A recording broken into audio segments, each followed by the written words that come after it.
چیز کائنات کی اس کے حق میں استغفار اور بخشش کی دعا کرتی رہتی ہے، یہاں تک کہ حتی النملۃ فی جحرہا، اپنی بلوں اور سوراخوں کے اندر موجود چیونٹیاں بھی ایسے انسان کے حق میں بخشش کی دعا کر رہی ہوتی ہیں۔ اللہ تبارک و تعالیٰ کے دین متین دین اسلام کے اندر جتنی عظمت اور جتنی فوقیت علم کو عطا فرمائی گئی ہے، انسانی اعمال اور معاملات میں سے کسی دوسری چیز کو وہ برتری اور فضیلت عطا نہیں فرمائی گئی۔ یہاں تک کہ قرآن مجید فرقان حمید میں واضح طور پر اللہ پاک کا ارشاد گرامی ہے، قل هل يستوي الذين يعلمون والذين لا يعلمون، اے میرے پیارے محبوب نبی علیہ السلام آپ فرما دیجیے۔ قرآن مجید فرقان حمید کی بہت ساری آیات بینات لفظ کل سے شروع ہوتی ہے۔ عربی زبان میں کل کا معنی ہوتا ہے آپ کہہ دیجیے، آپ فرما دیجیے، اور جتنی بھی آیات بینات لفظ کل کے ذریعے سے شروع ہوتی ہیں، ہمارے ائمہ مفسرین کی تحقیق یہ ہے کہ ان آیات بینات کے اندر اللہ کریم جل شانہ نے جو دین متین کے بنیادی ترین احکام، بنیادی ترین اصول اور ضابطے ہیں وہ نازل فرمائے ہیں۔ یعنی بندوں کو کسی صورت بھی ان احکام سے ہرگز غفلت کا شکار نہیں ہونا چاہیے۔ میرے پیارے محبوب نبی علیہ السلام آپ فرما دیجیے، هل يستوي الذين يعلمون، کیا وہ لوگ جن کے پاس علم کی دولت موجود ہے اور وہ لوگ لا یعلمون جن کے پاس علم نہیں ہے، تو کیا علم والے اور غیر علم والے آپس میں برابر ہو سکتے ہیں؟ یہ سوالیہ انداز ہے، استفہام کہتے ہیں اس کو عربی زبان میں، اور سوال اور استفہام کی بہت ساری قسمیں ہیں۔ یہاں استفہام انکاری ہے، یعنی میرے پیارے محبوب نبی علیہ السلام آپ یہ چیز اپنی تمام کی تمام امت کے مرد و خواتین پر ہمیشہ کے لیے واضح فرما دیں کہ رب کریم جل شانہ کی بارگاہ اقدس میں کبھی بھی علم والے اور بے علم برابر نہیں ہو سکتے۔ اور چنانچہ اسی چیز کو اللہ تبارک و تعالیٰ نے عملی طور پر بھی جب تمام کے تمام انسانوں کے عالم اجسام، عالم دنیا میں والد گرامی حضور سیدنا و سید سعادتنا سیدنا آدم علیہ نبینا و علیہ السلام کی ذات بابرکات کو عالم دنیا میں جلوہ گر فرمایا، تو سیدنا آدم علیہ السلام کے مجسمہ مبارک کے اندر روح کے پھونکے جانے سے بھی لکھوں سال پہلے اللہ پاک نے زمین کو پیدا فرمایا ہوا تھا۔ اس پر جتنی بھی چیزیں وہ تو پہلے کی موجود تھی۔ اسی طریقے سے جو ملائکہ کرام علیہ السلام ہیں وہ بھی سیدنا آدم علیہ السلام کی عالم دنیا میں جلوہ گری سے لاکھوں سال پہلے کے موجود ہیں۔ اس حوالے سے اگر اہل کتاب کی روایات کو دیکھا جائے تو واضح یہ ہوتا ہے کہ حضرت آدم علیہ السلام سے بھی سیدنا جبریل امین علیہ السلام کا وجود، جنات اور ملائکہ کرام کا وجود کم از کم 9 لاکھ سال پہلے کا بنتا ہے، اور زمین شہر اس سے بھی پہلے کی موجود ہے۔ تو گزارش یہ ہے کہ وہ ملائکہ کرام علیہ السلام جن کی روح تو اللہ تعالیٰ کے امر سے مارے سے وجود میں آئی، قرآن پاک 15ویں پارے سورہ بنی اسرائیل واضح طور پر اللہ پاک کا ارشاد گرامی ہے، قل الروح من امر ربی، میرے پیارے محبوب علیہ السلام آپ فرما دیجیے روح اللہ تعالیٰ کا امر ہے۔ یہ جتنی بھی کائنات کے اندر چیزیں ہیں ان کی 2 قسمیں ہیں، ایک وہ چیزیں جو عالم امر کے ساتھ تعلق رکھتی ہیں، دوسری وہ چیزیں جو عالم خلق کے ساتھ تعلق رکھتی ہیں۔ عالم خلق کی چیزیں ان اشیاء اور چیزوں کو کہا جاتا ہے جن کا کوئی نہ کوئی مٹیریل، کوئی ان کی بنیاد پہلے سے موجود ہوتی ہے۔ ہم ایک دیوار بناتے ہیں، ظاہر پہلے ہمیں زمین پر اس کے لیے جگہ کی ضرورت ہوتی ہے، اس کے بعد ہمیں اینٹ کی ضرورت ہے، بجری کی ضرورت ہے، اس میں استعمال کرنے کے لیے سیمنٹ کی ضرورت ہے، سریے کی ضرورت ہے۔ تو جب ہمارے پاس اینٹ بھی موجود ہوگی، زمین کا کوئی قطع اور ٹکڑا بھی موجود ہوگا،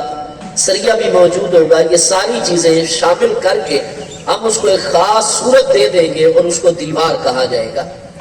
تو دیوار کے لیے اینٹ پہلے سے موجود ہے، اس کے لیے سیمنٹ پہلے سے موجود ہے، استعمال ہونے والا پانی پہلے سے موجود ہے۔ ہر وہ چیز جس کو اللہ تبارک و تعالیٰ پہلے سے موجود چیز سے پیدا فرماتا ہے اس کے لیے کہا جاتا ہے کہ اس کا تعلق عالم خلق کے ساتھ ہے۔ جیسے ہمارا جسم ہے، اللہ پاک نے 4 چیزوں کے جوہر حاصل فرمائے، جیسے وہ گنے کا جوس حاصل کر لیتے ہیں، گلاب کا عرق حاصل کر لیتے ہیں، تو بالکل اللہ پاک نے آگ، مٹی، ہوا اور پانی، جن کو عناصر اربع کہا جاتا ہے، ان چیزوں کے جوہر سے ہماری بشریت کو اللہ پاک نے تشکیل دے دیا. تو ہمارے جسم بشری کو پیدا کرنے سے پہلے یہ چاروں چیزیں موجود ہیں. ان میں سے اللہ تعالیٰ نے ہمارا جسم بشری پیدا فرمایا. لہذا ہمارے جسم کا تعلق عالم خلق کے ساتھ ہے، اور عالم امر ان چیزوں کا نام ہے کہ جن کا کوئی ایک بنیاد، بیس، مٹیریل، کوئی را مٹیریل اور خام مال، مادہ پہلے سے موجود نہیں ہوتا، بلکہ اللہ پاک اس چیز کو موجود کرنے کا ارادہ فرماتا ہے، اور اللہ پاک فرماتا ہے کن ہو جا. تو کن چکے امر ہے عربی زبان کے اندر، امر کا معنی ہے تو ہو جا، تو اللہ کا حکم ہوتا ہے. قرآن پاک میں موجود ہے سورہ یاسین شریف میں، اذا اراد شیئا انما امرہ اذا اراد شیئا ان یقول له کن فیکون. اللہ پاک جب کسی ایسی چیز کا ارادہ فرماتے ہیں تو اس کو فرماتے ہیں ہو جا فیکون. وہ اللہ کے امر اور حکم سے ہو گئی، کوئی اس کی بنیاد وغیرہ پہلے موجود نہیں تھی. تو کائنات میں جتنی چیزیں کلمہ کن سے وجود میں آئیں ان کو کہا جاتا ہے یہ عالم امر کی چیزیں ہیں، اور جو پہلے سے موجود چیزوں کو ملا کر ایک اگلا مرکب تیار کیا گیا اس کے لیے کہا جاتا ہے کہ یہ عالم خلق کی چیزیں ہیں. تو جتنی بھی روحیں، چاہے وہ ملائکہ کرام کی روحیں، انسانوں کی روحیں ہیں، جنات یا باقی پرندوں وغیرہ حیوانات کی روحیں ہیں، ان کا تعلق عالم خلق کے ساتھ نہیں بلکہ عالم امر کے ساتھ ہے. قرآن پاک فرما رہے کل الروح من امر ربی. تو فرشتوں میں ایک تو ہے روح جو اللہ تعالیٰ کے امر کن سے وجود میں آئی، اور دوسرا ہے ان کا جسم، ہمارے بشری جسم ہے. ملائکہ کرام کے جسم نوری جسم ہے. مسلم شریف دوسری جلد صفحہ 390 پر حدیث صحیح ہے، میرے آقا کریم علیہ السلام نے فرمایا خلقت الملائکۃ من نور. تمام کے تمام فرشتوں کے جسم اللہ پاک نے نور سے پیدا فرمائے. یعنی نوری اجسام کا ہی اثر ہے ان کے اوپر کہ ان سے کبھی کوئی خطا اور غلطی سرزد نہیں ہوتی. قرآن مجید فرقان حمید 28ویں پارے سورہ تحریم میں اللہ پاک کے ارشاد گرامی ہے یفعلون ما یؤمرون. فرشتے صرف اور صرف وہ کام کرتے ہیں جس کا امر اور حکم انہیں اللہ پاک کی طرف سے ہوتا ہے. فرشتے معصوم من الخطا ہے، لیکن وہ ملائکہ کرام جو 9 لاکھ سال پہلے سے بھی اللہ پاک کی مکمل اطاعت، مکمل عبادت کر رہے تھے، جب سیدنا آدم علیہ السلام کو تخلیق کرنے کا مرحلہ آیا اور اللہ پاک نے فرمایا انی جاعل فی الارض خلیفۃ، بے شک میں زمین میں اپنا نائب بنانے والا ہوں جو زمین پر موجود تمام کی تمام مخلوقات کے اوپر ہیڈ ہوگا، ان کا انچارج ہوگا. میری طرف سے جتنی خیر و برکت پہنچے گی وہ میرے اس نائب کے ذریعے سے پہنچے گی. احکام اور معاملات باقی مخلوقات کے چلیں گے تو میرے اس نائب کے ذریعے سے چلیں گے. تو فرشتوں نے عرض کی اتجعل فیہا، اللہ پاک کیا تو اس کو اپنی نیابت اور خلافت عطا فرمائے گا باقی تمام مخلوقات کے مقابلے میں؟ یسفک الدماء، جس کی اولاد میں بڑے بڑے لوگ زمین میں دنگا فساد کریں گے، خون ریزیاں کریں گے، تباہی و بربادی پھیلائیں گے. اللہ پاک نے فرمایا انی اعلم ما لا تعلمون. فرمایا یہ چیز بھی موجود ہے لیکن جو حقیقت میں جانتا ہوں اس کا علم میں تمہیں عطا میں نے نہیں کیا ہے. اس کے بعد سیدنا آدم علیہ السلام کی جلوہ گری ہو گئی. حضرت سیدنا جبریل امین علیہ السلام سمیت تمام کے تمام ملائکہ کرام کو سامنے جلوہ گر فرمایا گیا، اور قرآن پاک فرماتا ہے علمہ آدم الاسماء کلہا. جتنی بھی چیزیں ہیں کائنات کے اندر ان تمام چیزوں کے ناموں کا علم، ان تمام چیزوں کی حقیقت کا علم، ہر چیز کی تاثیر کا علم، اور کائنات میں قیامت تک جتنی انسانوں کے اندر بولیاں اور زبانیں آنی تھی ان ساری کی ساری بولیوں کا علم اللہ پاک نے آدم علیہ السلام کو پلک جھپکنے سے پہلے اپنے کلمہ کن کے ذریعے سے عطا فرما دیا. علم لدنی، بغیر استاد کے، بغیر کسی واسطے کے، بغیر کسی وسیلے کے. علم آدم الاسماء کلہا. یہاں تک کہ پانی ہے، اردو میں ہم اس کو پانی کہتے ہیں، ہندی میں اس کو جل کہتے ہیں، فارسی میں اس کو آب کہتے ہیں، انگلش میں اس کو واٹر کہتے ہیں. جتنی اولاد آدم علیہ السلام میں زبانیں اللہ پاک نے خلق فرمائی ان تمام کے تمام زبانوں کا علم، وہ تمام حقائق کائنات کا علم آنے واحد میں اللہ پاک نے سیدنا آدم علیہ السلام کو عطا فرما دیا. اور ثم عرضهم علی الملائکۃ، قرآن پاک فرماتے ہیں کہ پھر وہ جتنے حقائق کائنات اور تمام اشیاء تھی وہ فرشتوں کے سامنے فرما دی، اور فرمایا کہ انبئونی باسماء ہؤلاء ان کنتم صادقین، یہ تمام کی تمام کائنات میں نے ملائکہ کرام کے سامنے کر دی، میرے فرشتوں اب ان تمام چیزوں کے مجھے نام بھی بتاؤ، ان کی حقیقتیں، کس مقصد کے لیے میں نے پیدا کیا، ہر چیز کے اندر کیا اثر اور تاثیر رکھی ہے، وہ سارا کچھ مجھے بیان کرو۔ قالوا سبحانک، اللہ پاک تو ہر عیب اور کمی سے پاک ہے، لا علم لنا الا ما علمتنا، اللہ پاک ہمارے پاس تو ان کائنات کی چیزوں کے متعلق اتنا ہی علم ہے جتنا تو نے ہمیں عطا فرمایا، ہمیں تو نے اتنا علم نہیں عطا فرمایا، حضرت آدم علیہ السلام کو تو نے علم عطا فرمایا ہے، جب ہمارے پاس اتنا علم نہیں ہے ہم مقابلہ نہیں کر سکتے، ہم ان تمام کی تمام چیزوں کے بارے میں نہیں بتا سکیں گے، تھوڑا سا بتا سکیں گے، اللہ پاک ہم معذرت خواہ ہیں، ہمارے پاس اتنا علم نہیں ہے۔ فرمایا جب علم میں نے ان کو، میری حکمت بالغہ کا تقاضا ہے کہ میں نے تم ملائکہ کرام کو خلافت عطا نہیں فرمائی، تمہیں نیابت نہیں عطا فرمائی، فرمایا جب علم جیسا نور میں نے آدم علیہ السلام اور اولاد آدم میں رکھ دیے تو میری خلافت کے منصب کا اہل میں نے اس کو بنایا، اور اس میں بے شمار حکمتیں ہیں۔ میرے دوستو 9.25 لاکھ سال سے جو اللہ تعالیٰ کی عبادت کر رہے ہیں، بندگی کر رہے ہیں، نافرمانی کا مادہ نہیں، اور وہ ہستی جس کو بشریت کے خواص بھی عطا فرمائے گئے ہیں، اللہ پاک نے ملائکہ کرام کے سامنے حضرت آدم علیہ السلام کی عظمت، فضیلت اور نیابت و خلافت کا معاملہ کسی اور چیز کے ذریعے سے نہیں بلکہ علم کے ذریعے سے غالب اور ظاہر فرمایا۔ علم کا معاملہ اللہ پاک نے ملائکہ کرام کے سامنے فرما دیا کہ بے شک تمہارے پاس میری عبادت اور اطاعت 9 لاکھ یا 9.25 لاکھ سال سے آ رہی ہے، تم کبھی میری نافرمانی بھی نہیں کرو گے، سارے معاملات برحق ہیں، لیکن جو آدم علیہ السلام کی ذات بابرکات کو میں اللہ پاک نے علم کی دولت سے نوازا ہے تم اس کی برابری نہیں کر سکتے ہو۔ تو ہم انسانوں کے جو باپ ہیں ابو البشر علیہ السلام، ان کی فضیلت کو اللہ پاک نے جبریل امین علیہ السلام کی ہستیوں تک کے اوپر بھی ظاہر فرمایا، تو علم کے نور اور علم کی دولت کے ذریعے سے۔ لہذا ہمارے لیے تعلیم ہے، ایک تو یہ ہے کہ سب سے بڑی دولت اور سب سے بڑی نعمت ایمان کے بعد اللہ پاک نے عالم دنیا میں جلوہ گر فرمائی ہے انسان کے لیے، تو وہ علم کی نعمت ہے، علم کی دولت ہے۔ اور دوسرا یہ بھی پتہ چلا کہ نماز کا محض علم جو ہے اس کے ذریعے سے ان کو فضیلت نہیں ملی، نماز تو ملائکہ کرام آدم علیہ السلام کے وجود سے بھی لقوقہ سال پہلے پڑھ رہے تھے، اللہ تعالیٰ کا ذکر، تسبیح و تحلیل، فرشتوں نے خود عرض کی تھی اللہ پاک نحن نسبح بحمدک ونقدس لک، خلافت تو آدم علیہ السلام کو عطا فرما رہا ہے، جبکہ ہم تیری حمد کے ساتھ تیری تسبیح بیان کرتے ہیں، نقدس لک، تیری تقدیس اور پاکیزگی بیان کرتے ہیں، تو اللہ تعالیٰ کے محض ذکر کا علم، محض عبادات کے مجموعے کا علم، یہ وجہ فضیلت نہیں بنا ہے، یہ بہت بڑی فضیلت ہے، لیکن ملائکہ کرام کے سامنے یہ چیزیں نہیں، کیونکہ وہ تو لکھوکھا سال سے اللہ تعالیٰ کی عبادت، بندگی، اطاعت سب کچھ کر رہے تھے، جو فضیلت کا باعث بنا ہے وہ تکوینی امور کا علم بنا ہے، اشیاء کائنات، حقائق کائنات۔ اور بڑے افسوس کی بات ہے کہ آج 2020 جا رہا ہے، 1442 ہجری، وہ قرآن، وہ پیارے مصطفیٰ کریم علیہ السلام جو وجہ فضیلت کی کائنات میں علم کو قرار دیتے ہیں، ان کی امت آج 1442 سال بعد بھی یہ فیصلہ نہیں کر پائی کہ ہمیں ٹیکنالوجی کی طرف، سائنس کی علوم کی طرف زیادہ سے زیادہ توجہ کرنی چاہیے یا نہیں کرنی چاہیے۔ یعنی قرآن مجید فرقان حمید آدم علیہ السلام کے تکوینی علوم کو وجہ فضیلت قرار دے رہا ہے۔ ہمیں جہاں اللہ پاک کی بارگاہ، اس کی ذات و صفات کے علم کی طرف متوجہ ہونا چاہیے، شرعی علوم کی طرف متوجہ ہونا چاہیے۔ قرآن پاک یہ ہماری رہنمائی کرتا ہے کہ ہمیں کائنات کے اندر اللہ پاک کے جو اصول و ضوابط ہیں اور ان تمام کے تمام تکوینی معاملات، ان کا علم بھی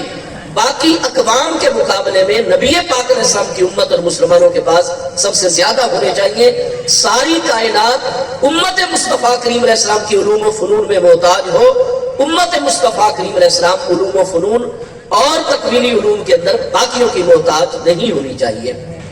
میرے آقا نبی پاک صاحب الاولاق صلی اللہ تعالی علیہ وآلہ وصحبہ وبارک وسلم آپ ہجرت فرما کر مدینہ طیبہ میں جلوہ گر ہوتے ہیں، وہاں بھی محبوب کریم علیہ السلام اور آپ کے ساتھیوں کو چین سے نہیں بیٹھنے دیا جاتا۔ مدینہ طیبہ اور مکہ مکرمہ کا آج موٹر وے کے ذریعے سے کچھ کم 500 کلومیٹر کا فاصلہ ہے، اور آج سے 1442 سال پہلے جب محبوب کریم علیہ السلام نے ہجرت فرمائی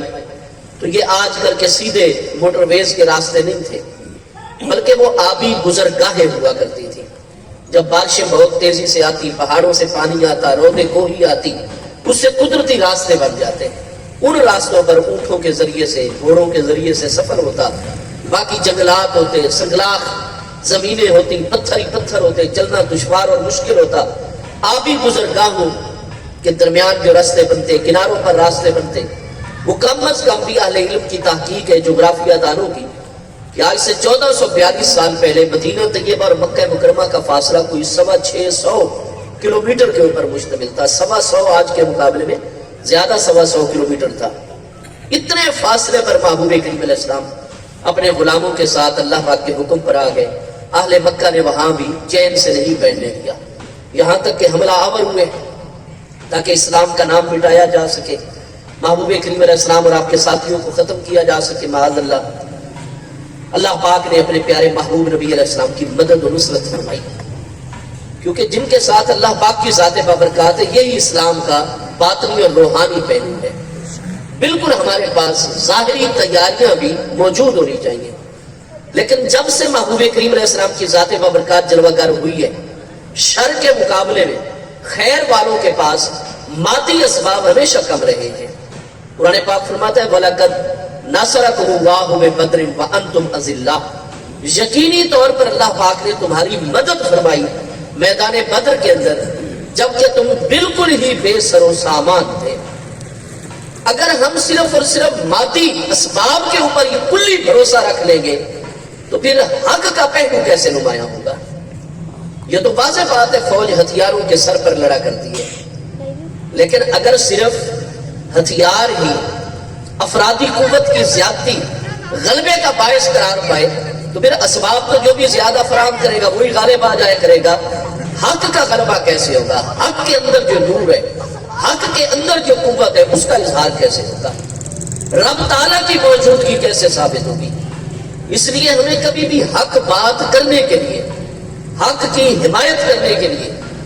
اور عالمی سطح کے اوپر حق کا پرچم لہرانے کے لیے مادی اسباب فراہم ضرور کرنے چاہیے، لیکن سارا تکیہ اور بھروسہ انہی مادی اسباب پر بھی نہیں ہونا چاہیے۔ ایمان کی قوت بھی دل کے اندر اور ایمان کا نور بھی، اور دوسرا اصل بھروسہ رب کریم جل شانہ کی ذات بابرکات پر ہونا چاہیے۔ اگر اسباب ہمارے پاس کم بھی ہوں گے، اگر ہم حق والے ہیں، سچ کے اوپر ہیں، حق کی حمایت کر رہے ہیں، تو رب کریم جل شانہ نے ہر دور کے اندر مدد و نصرت کا وعدہ فرمایا ہوا ہے۔ قرآن پاک میں تنصر اللہ ینصرکم، اگر تم اللہ پاک کے دین کی مدد کرو گے اللہ پاک ہر حال میں تمہاری مدد فرمائے گا۔ اور اللہ کا دین کیا ہے؟ اللہ تعالیٰ کا دین ہے حق کی حمایت کرنا، انسانیت کی خدمت کرنا، مخلوق کا احساس کرنا۔ یہ اسلام کا بنیادی ترین نظریہ اور دی ہوئی تعلیم ہے۔ تو میرے دوستو، اللہ تبارک و تعالیٰ کی مدد نازل ہوئی میدان بدر میں۔ اللہ پاک نے اپنے پیارے محبوب کریم علیہ السلام کی ذات بابرکات اور آپ کے نہتے غلاموں کی مدد و نصرت فرمائی۔ 70 کفار قتل ہو گئے،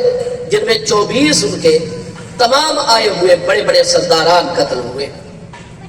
میرے پیارے مصطفیٰ کریم علیہ السلام نے رات کو مورال بلند فرمایا اپنے غلاموں کا۔ صحیح مسلم شریف میں صحیح سند سے حدیث پاک ہے، میرے آقا کریم علیہ السلام نے دیکھا ادھر 3 گنا زیادہ قوت ہے، افرادی قوت بھی زیادہ ہے، اور ہر لڑنے والے کے پاس ہر طرح کا اسلحہ، اس دور کا جدید ترین اسلحہ ہے، اعلیٰ قسم کی تلواریں، دور سے دشمن کو ٹارگٹ کرنے کے لیے تیر و کمان ہے، نیزے بھالے، ہر کوئی زرہ پہنے ہوئے، لوہے میں کئی ان کے جوان غرق ہیں۔ اور مصطفیٰ کریم علیہ السلام 313 اگر لڑنے والے ہیں تو ان کے پاس صرف 8 تلواریں موجود ہیں۔ پر ہیڈ اگر ایک ایک تلوار ہو تو 313 تلواروں کی ضرورت ہے، لیکن 8 تلواریں ہیں۔ جس کے پاس نیزہ ہے اس کے پاس تیر کمان نہیں ہے، تلوار نہیں ہے۔ زرہ صرف 2 ہستیوں کے پاس تھی 313 میں سے۔ اور یہاں سے یہ بھی پتہ چلا کہ مصطفیٰ کریم علیہ السلام کے تربیت یافتہ حضرات کیسے تھے۔ کیا کسی نے عرض کی حضور جب پہلے تلواریں تو ہمیں پرووائڈ فرمائیے، ہمیں تیر و کمان تو عطا فرما دیجئے، جنگی لباس اور یونیفارم تو دے دیجئے۔ حضرت مقداد کے جسم منور پر تو صرف اور صرف ایک دھوتی تھی، کیا قمیض بھی تھی ان کے جسم پر؟ حضرت عکاشہ جیسی ہستیوں کے جسم پر کیا قمیض موجود تھی؟ کیا امامہ دستار کا کپڑا بھی تھا؟ اتنی اسرت، قرآن فرما رہے ہیں انتم ذلتم، تم بالکل بے سر و سامان تھے۔ یہ سچائی ہے، یہ حضرات اہل بیت اطہار کی مبارک ہستیاں، محبوب کے کریم چچا سیدنا حمزہ بن عبد المطلب ہاشمی رضی اللہ عنہ کی ذات ببرکات، سیدنا مولا کائنات امیر المومنین کرم اللہ تعالیٰ وجل کی جو 23 سال 23 ایئرز کریل جوانی کے عالم میں میدان بدر میں حضرت سیدنا عبیدہ بن حارث بن عبد المطلب ہاشمی، محبوب کے سب سے بڑے سگے چچا جان حضرت حارث بن عبد المطلب ہاشمی کے بیٹے، وہ شہید ہوئے، 14 شہدائے بدر میں شامل ہیں۔ جہاں محبوب کریم علیہ السلام کا خاندان عالی وقار جلوہ کرے، وہاں مصطفیٰ کریم علیہ السلام کے 300 اور تقریباً 8 صحابہ کرام، وہ سارے کے سارے دیگر قبائل کے لوگ ہیں۔ حضرت ابوبکر صدیق جیسی ہستی ہے، حضرت عمر نے اپنے ماموں کو قتل کیا میدان بدر میں، حضرت عبدالرحمن بن ابی الجراح جو کہ عشرہ مبشرہ میں شامل ہے، امیر الامت حضرت ابو عبیدہ ابن الجراح کرشی، آپ اپنے باپ کے مقابل آ گئے میدان بدر کے اندر۔ کوئی انہوں نے مطالبہ نہیں کیا آقا ہمیں 313 تلواریں دیجئے، ہمیں یونیفارم دیجئے، ہمیں آپ کے اسلحہ اور ایمونیشن اور ہمیں جناب ساز و سامان دیجئے۔ نہیں، مصطفیٰ علیہ السلام کا حکم ہے ٹکرانا ہے دشمن کے ساتھ۔ آج ہمارے پاس اسباب بھی ہو، ہم 20 مرتبہ سوچتے ہیں یار ہمارے بوڑھے والدین گھر کے اندر موجود ہیں، بیوی بچے ہیں، ان کا کیا بنے گا؟ سارے اسباب موجود ہیں، 1.5 ارب آبادی ہے مسلمانوں کی دنیا کے اندر، لیکن 20 مرتبہ سوچیں گے دنیا کے معاملے میں یکدم فیصلہ، دین کے معاملے میں فیصلہ لیتے لیتے ہی سارا مرحلہ گزار دیں گے۔ وہ صحابہ کرام رضوان اللہ تعالی اجمعین کوئی اسباب نہیں طلب کر رہے، کوئی کچھ نہیں طلب کر رہے، جان اپنے پاس موجود ہے، حضور پورا لباس بھی نہیں، اسلحہ بھی نہیں، اسباب بھی نہیں، یہ جان ہے، حضور آپ کے ایک اشارے کے اوپر قربان ہے اسلام کی عظمت۔ اللہ پاک کی ایسے سچوں اور حق والوں کے ساتھ حمایت نازل ہو گئی، اور جس وقت 70 ان کے قتل ہو گئے، 24 سردار سارے کے سارے رات کو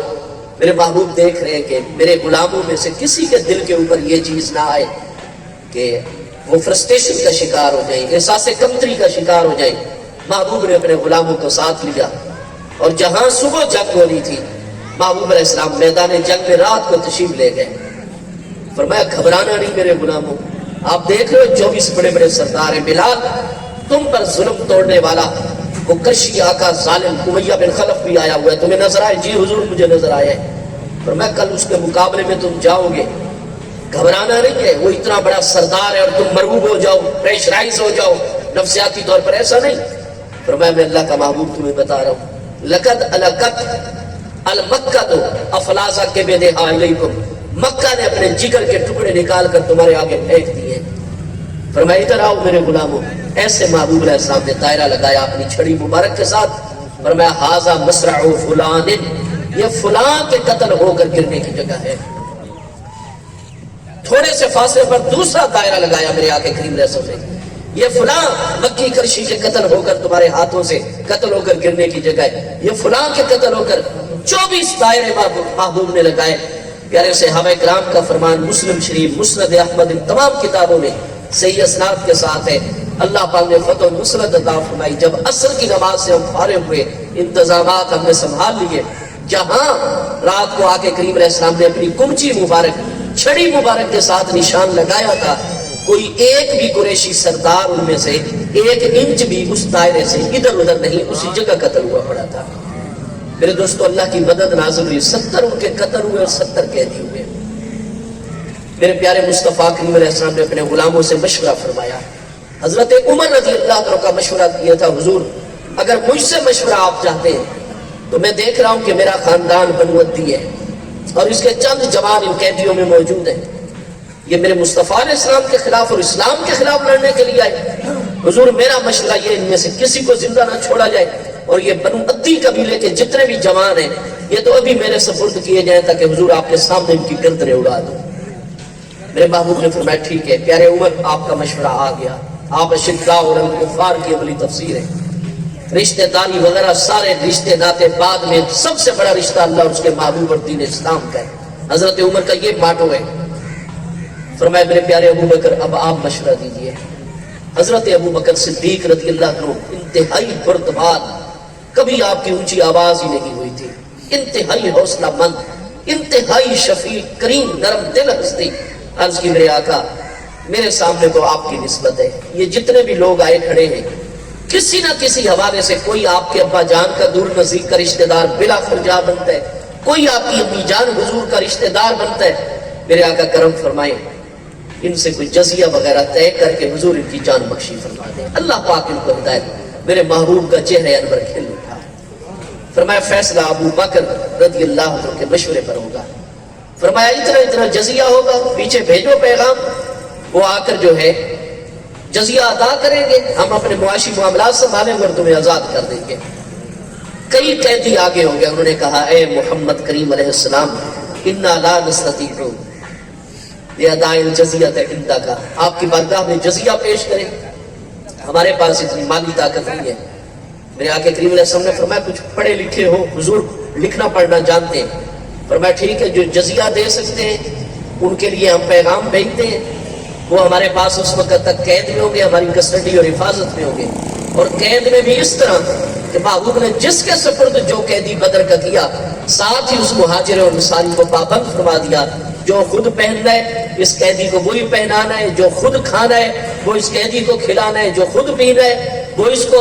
جس رہائش گاہ میں خود رہنا ہے اس کو بھی ساتھ اسی طرح کی رہائش اور نظر رکھنی ہے اس کے اوپر۔ یہ بندگان خدا ہے، اللہ کی مخلوق ہے، خاتمے کا حکم نہیں ہے، حفاظت کا حکم ہے۔ چنانچہ احکام جاری ہو گئے، اور وہ حضرات جو لکھنا پڑھنا جانتے تھے، محبوب علیہ السلام نے فرمایا ہم مدینہ طیبہ کے چاہے وہ مسلمانوں کے بچے ہیں چاہے وہ غیر مسلمین کے بچے ہیں، جو ہماری آبادی میں بچے ولدان موجود ہیں چھوٹے، ان سمجھدار بچوں کو جو جو قیدی 10 بچے اس کے سپرد ہو جائیں گے، وہ ان کو لکھاتا رہے پڑھاتا رہے، اس کی رہائش کھانا ہمارے ذمہ ہوگا، اور کچھ دنوں کے بعد ہم ان بچوں کا امتحان لیں گے، اگر وہ ابتدائی عبارت جو لکھ کر ہم دیں وہ اس کو پڑھ لیتا ہو، جو بنیادی معاملات کی روزمرہ کی باتیں لکھنے کے کہیں وہ لکھ کر ہمیں دکھا دے، لکھا ہوا پڑھ لے، بتائی ہوئی بات لکھ لے، جب اتنے کامل ہو جائیں گے تم ہماری طرف سے آزاد ہو جاؤ گے۔ علم کی اہمیت، اور وہ ہے بھی غیر مسلم، وہ اسلحہ لے کر محبوب کے خلاف آئے، عملی طور پر وہ میدان جنگ میں لڑے ہیں، اور ان کے پاس جزیہ نہیں، علم کی دولت موجود ہے۔ ٹھیک ہے ہمارے پیارے بچوں کو لکھنا پڑھنا سکھاؤ، ہم تمہیں آزاد کر دیں گے۔ اسلامی دین کے اندر، اسلام دین کے اندر آپ کو ہر مرحلے پر علم کی عظمت، علم کی فوقیت، علم کی برتری اور علم کی طرف ہی رغبت، یہ اللہ اور اس کے پیارے رسول اللہ السلام کی طرف سے ہر وقت حکم ہوگا۔ سورہ توبہ کی اس ارشاد گرامی پر بات کو مکمل کرتے ہیں۔ اللہ پاک کا ارشاد گرامی ہے فلولا نفر من کل فرقۃ منهم طائفۃ لیتفقهوا فی الدین ولینذروا قومهم اذا رجعوا الیہم لعلهم یحذرون۔ آیت بینہ کا آغاز اللہ پاک نے اس طرح فرمایا ما کان المؤمنون لینفروا کافۃ، اللہ پاک فرماتا ہے یہ ممکن ہی نہیں ہے کہ تمام کے تمام اہل علم، اہل ایمان، مرد و خواتین اپنے گھروں سے علم حاصل کرنے کے لیے نکل کھڑے ہوں۔ انہوں نے پاک فرماتا ہے یہ ممکن ہی نہیں ہے۔ ما کان المؤمنون لینفروا کافۃ، سارے اہل ایمان کو حکم دے دیا جائے کہ تم سارے کے سارے عالم و فاضل بنو، مفتی اور فقیہ، مفسر اور محدث بنو، امام صاحب بنو، فرمایا یہ تو امپاسبل، ممکن ہی نہیں ہے۔ اگر ایک انسان نے دوسرے انسان کے سامنے جانا ہے تو سب سے پہلی اس کی ضرورت لباس ہوتا ہے۔ اگر ساروں کو عالم بننے کا حکم قرآن فرما رہے ہم دے دیں تو ظاہر ہے اسے اپنے اساتذہ کے سامنے تو جانا ہوگا، اور سامنے جانے کے لیے سب سے پہلے لباس کی ضرورت ہے، اور لباس کے لیے سب سے پہلے تو کاشتکاروں کی پوری ایک جماعت کی ضرورت ہے۔ اگر پاکستان کی آبادی اس وقت 22 کروڑ ہے تو 22 کروڑ انسانوں کے جسم کو ڈھانپنے کے لیے جس لباس کی ضرورت ہے، سب سے پہلے ہمیں لکھوک